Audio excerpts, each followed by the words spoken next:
Ladies and gentlemen, our next contest is a senior contest at light heavyweight. Introducing the Itauma from the Oval Boxing Club, Max Bray.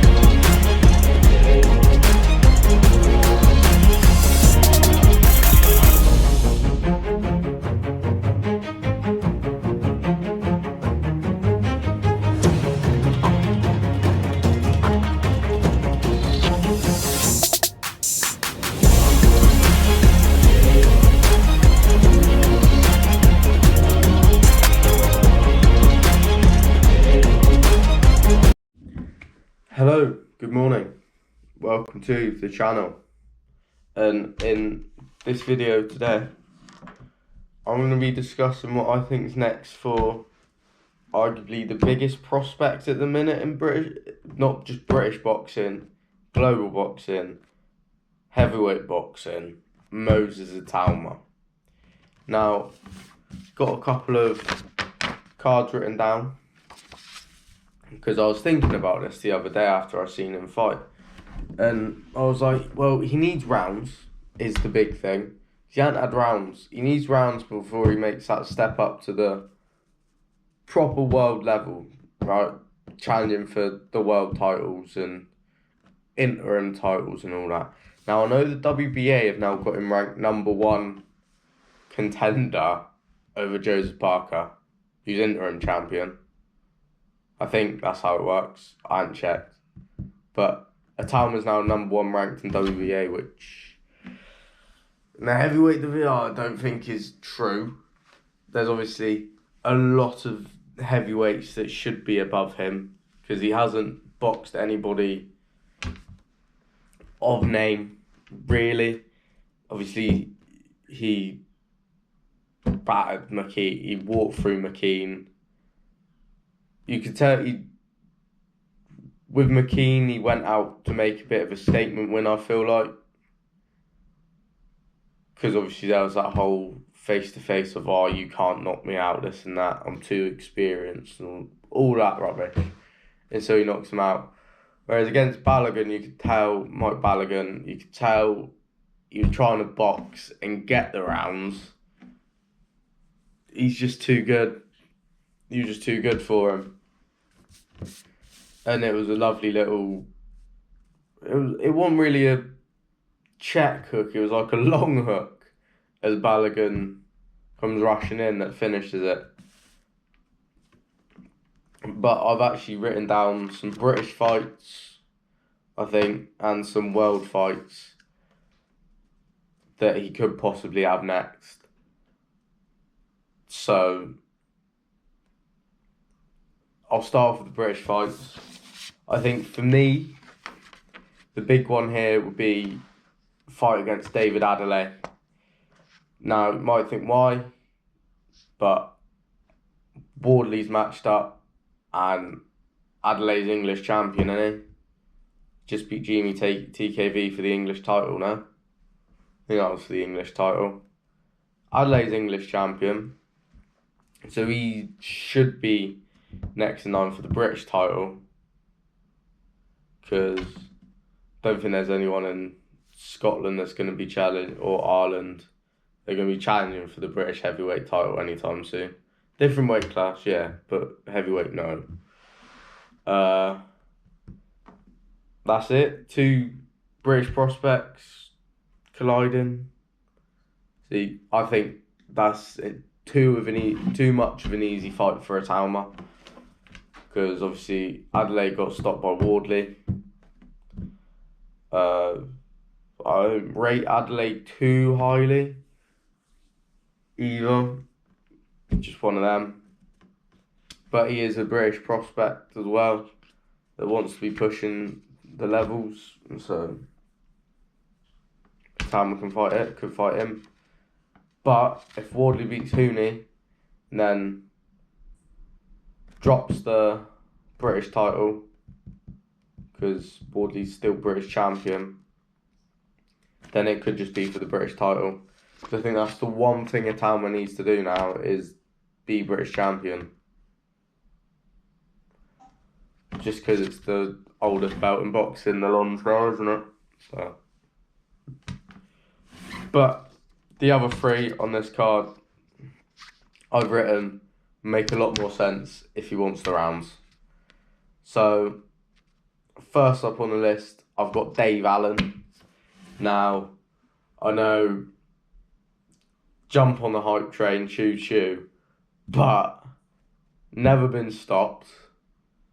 Just come off a great win against Johnny Fisher, who everybody was saying a fight. Well, I say everybody. A lot of people going, oh, Johnny Fisher, Moses Itauma after. They don't now.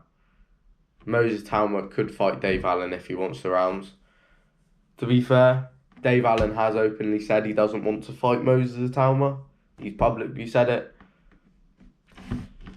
So there is that. The other one on the list is Joe Joyce. Obviously, again, he'll help bridge that gap between that British level and that world level. Because you've got like a Joyce, a Chisora, a Dylan White. He's too good for British level, but not so good for that world title level in the British circuit. Yeah. Joyce, good chin. Not the best boxer. I think out of all the British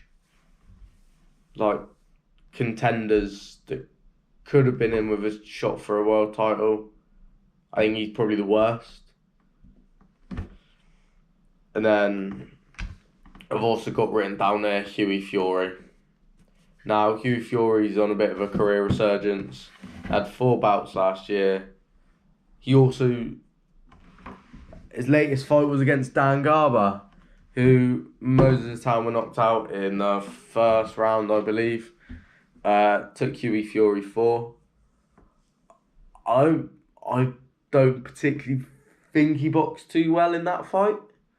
I think there was times Garber caught him, and against Itauma won't be good. You can tell it's morning, my words ain't coming out. But yeah, Hugh Fury's got that experience though in the heavyweight division. He is a world title challenger. World champion? I don't think so. It's just he has challenged for the title before. So there is that. He was a contender at one point. And yeah, not anymore, but he's on the way back up. He's too good for British level. So there's that one there. Now, I've also written down 4 world fights, across the world scene. Now, one of these is probably unrealistic. 2 of them are semi-realistic. One of them's the most realistic. Now, I'll start off with the completely out of question one, Martin McCauley. I just thought I'd write it down because that's an exciting fight, innit? Two big punches going in. And McCauley's last 2 performances, I think, have been rubbish.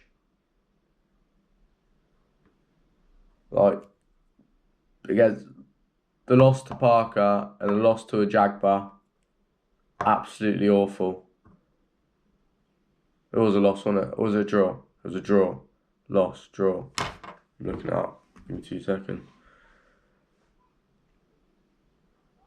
And it was a draw. A draw to a Jagba. But it felt like he lost. You know what I mean? See, also lost to Michael Hunter back in the day. I'll say back in the day. A couple of fights back. I rated McCauley until his last 2 performances. Now, the Parker one, yeah, jet lagged and all that. I understand. But then going in against the Jagba, boxing how he did, wasn't good. Now, I get Jaguar was on the run a lot, but it was smart boxing. A bit like that whole weekend of boxing was awful. But that fight wasn't too bad because Bacoli got clipped a couple of times. The Jaguar got clipped a couple of times.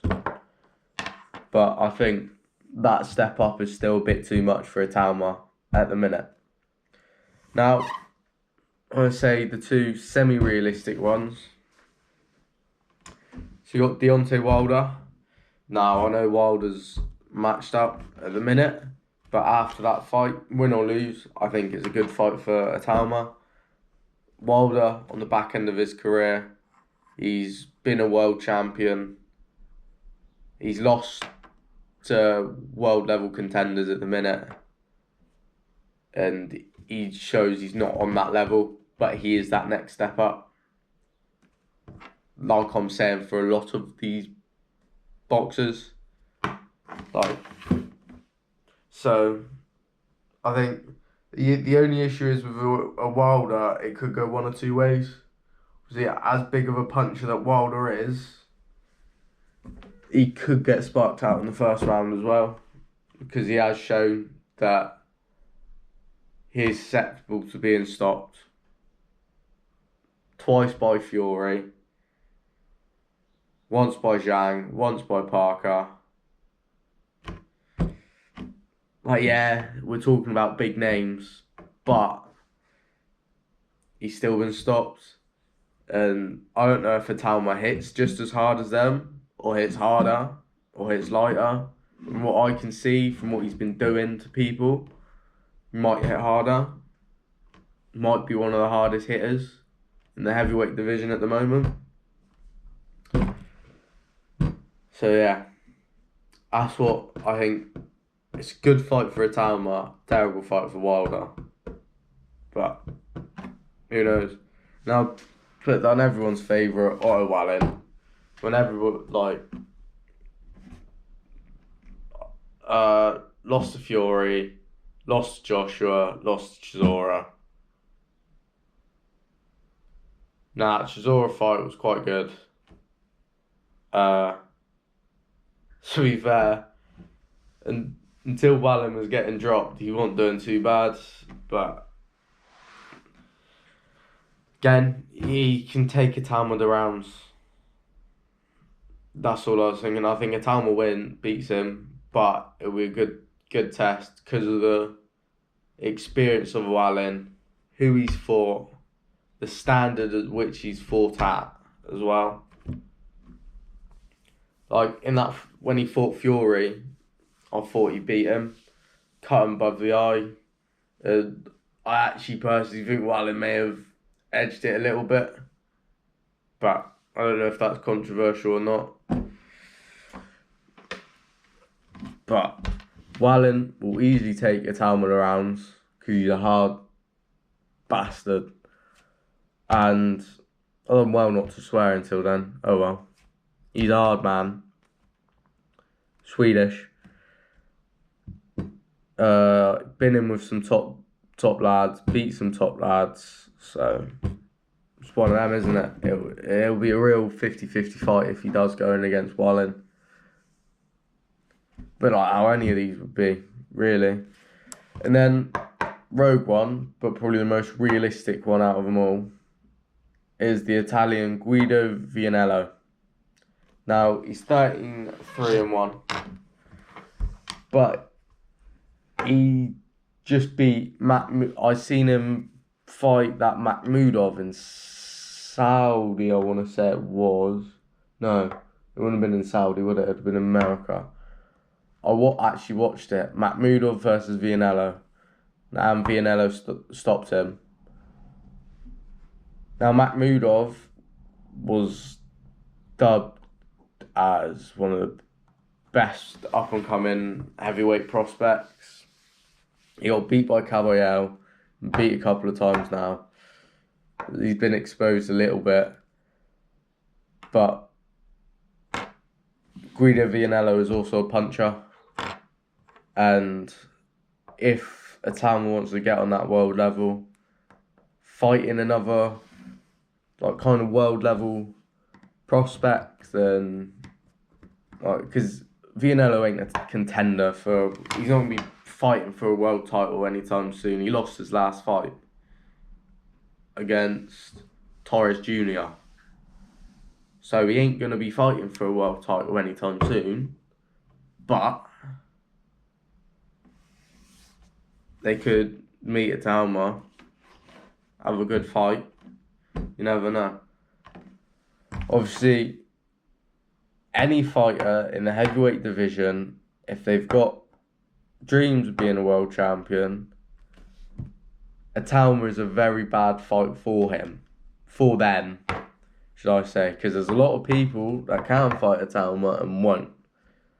Like, I think you can tell that. Because in his first year, he had, 6 fights? And last year, he had 5. And this year, he's only had 1. His break from his last fight to now has been his longest break in the professional ranks. And I actually don't think that's by choice. I have a weird feeling they couldn't match him. Apparently they've matched him for a card in July, which is good. 2 months away, getting back in camp straight away. So hopefully it's a big name, a good name, big name. But if it's not, we'll have to see. See when that gets announced. I'll probably end up reacting to it. But yeah, that's me. 15-minute video, nearly 16. Anyway, hope you enjoyed. I want to know your opinions in the comments. Who do you think Itauma should box next? Now there's loads of people we can. Just think of it that way. And so yeah, I'll see you in the next video. Oh, I started it. Like, subscribe, do all that, comment, whatever. Bye.